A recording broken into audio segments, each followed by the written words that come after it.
ಚೆನ್ನಾಗಿದೆ actually. Very good experience, ತುಂಬ ಚೆನ್ನಾಗಿತ್ತು ಫುಡ್ ಎಲ್ಲನೂ. I felt like it was a real airport feel. Really liked the ambience, but I was quite skeptical how the food is going to be. But it's really tasty. We enjoyed the experience. ಇಷ್ಟ ಆಯಿತು, ಚೆನ್ನಾಗಿತ್ತು experience, ambience ಚೆನ್ನಾಗಿತ್ತು.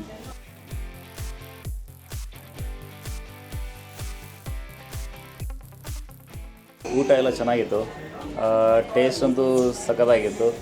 And okay, reasonable rate ಇದೆ. But food is also very nice. Baby corn pepper fry was very nice. The food was very good. Taste very nice.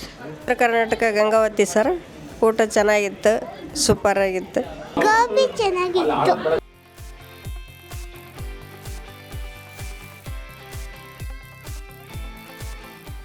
Flight ಶೇಪಲ್ಲಿ restaurant ಮಾಡಿರೋದು ಮಕ್ಕಳನ್ನ ಕರ್ಕೊಂಬರೋಕ್ಕಾಗಲಿ ಎಲ್ಲ ತುಂಬಾ ಚೆನ್ನಾಗಿ ಅನಿಸ್ತು. ಆಮೇಲೆ ಮೇಯ್ನ್ ಎಕ್ಸ್ಪೀರಿಯೆನ್ಸ್ ಅಂದರೆ ಮಕ್ಕಳಿಗೆ cockpit experience. Cockpit it was all very realistic, ತುಂಬ ಚೆನ್ನಾಗಿತ್ತು. ಓವರಾಲ್ ಎಲ್ಲರಿಗೂ ಹೇಳ್ತೀನಿ, ಬಂದು ಒಂದ್ಸಲ ನೋಡಿ ಅಂತ. ಟೇಸ್ಟ್ ಚೆನ್ನಾಗಿದೆ. The air hostess is very, very humble and sweet. So ಮಕ್ಕಳಿಗೆ ವೆರಿ ನೈಸ್ ಎಕ್ಸ್ಪೀರಿಯನ್ಸ್, ಅವ್ರಿಗೆ ತುಂಬ ಖುಷಿ ಆಯಿತು. ಸೊ ನಮಗೂ ತುಂಬ ಖುಷಿ ಆಯಿತು.